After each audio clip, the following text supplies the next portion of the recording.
necessary. Doesn't add much to the world. Education.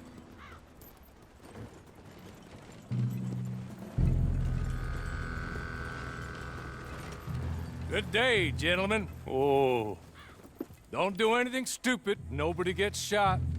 Act like fools, and the pair of you will be dead within a minute. Now, what are your names? Jenkins and Milliken. Well, Mr. Jenkins and Mr. Milliken, throw your guns to the ground and get on down here. That's it. Very glad to meet you. It's not worth being rash. You boys get paid a salary.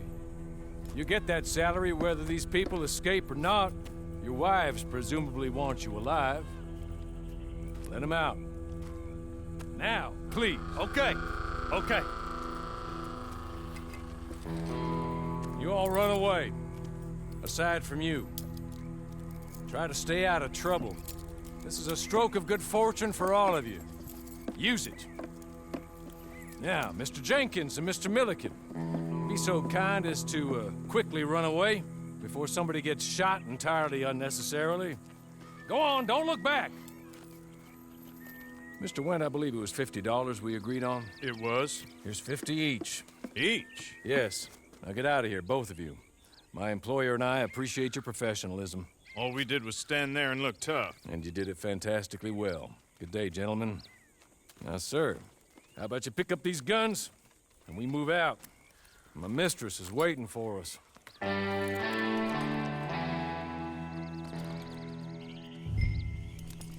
Come along. And you better get on this horse.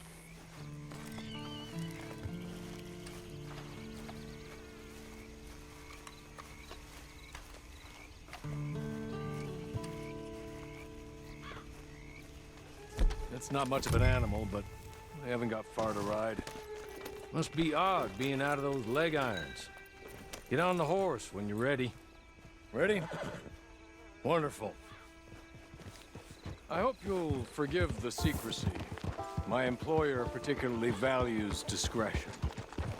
My name is Mr. Horley, by the way. 6 months at Sisseton Penitentiary, awaiting a hanging for a murder you did not commit. Must have felt a whole lot longer, my friend. You still seem strong, though. I mean, doesn't look like breaking all those rocks has left you entirely broken, in body or in spirit. I hope I am right about that.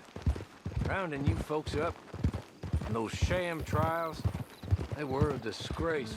Made a mockery of the rule of law. Still can't quite believe they got away with it. There's others convicted when you were. Came out breathing fire. Maybe you're like that too. Guess we'll see. Or maybe you just want to put it all behind you, forget you were in there at all. That would be fine, of course, but you will listen to my mistress first. She spent a good sum getting you folks out. You owe her an audience, at least. You've been away for a while, so we'll help you get set up in the world. Then if you want to accept our offer, you can. She's just up here. There's the camp. Hit your horse.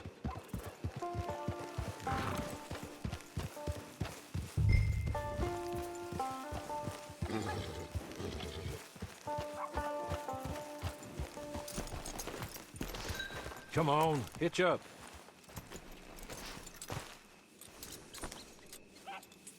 This way. She's anxious to meet you.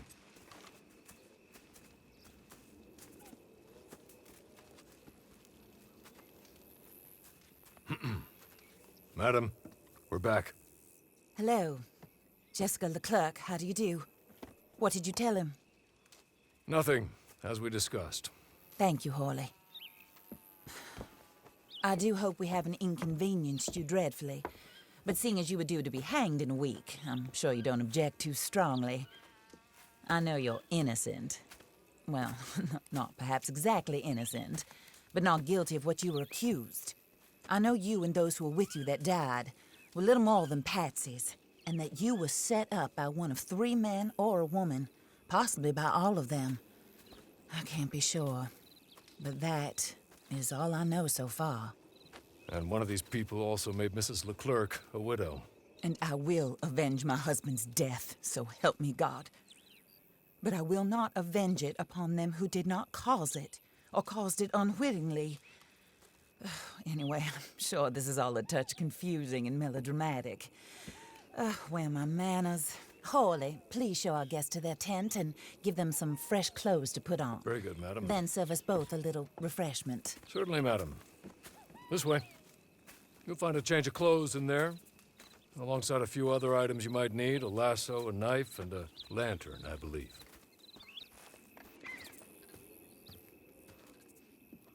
That looks more comfortable. Hawley, Here, madam.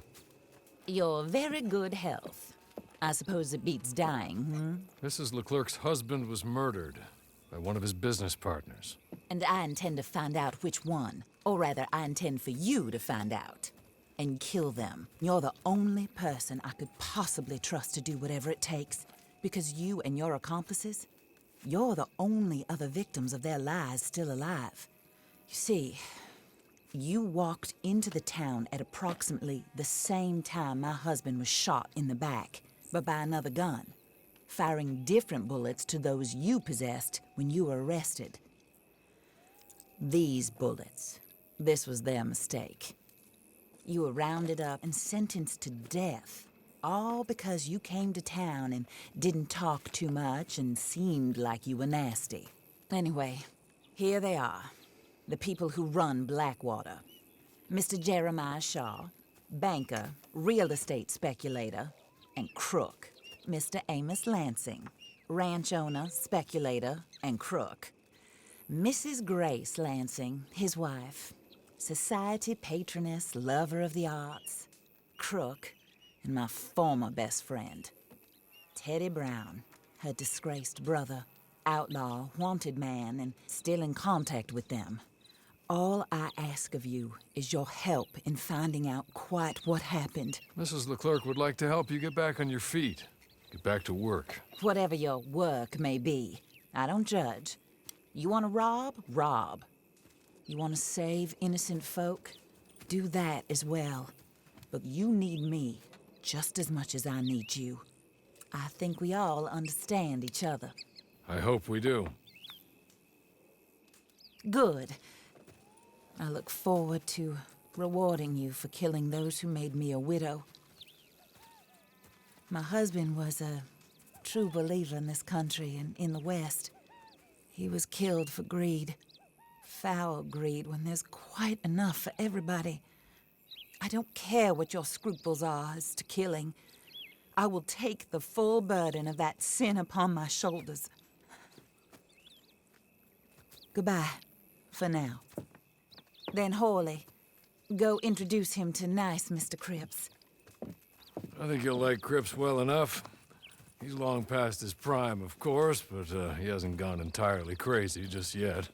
And he will help you, better than most of his ilk. Cripps! Get up! Hello, partner. Hawley. This is your new boss. Oh, pleased to meet you, partner. J.B. Cripps at your service. We'll pay to get your camp established. While Cripps is establishing your camp, perhaps you can go to the station and see the clerk, then head to see Clay Davies.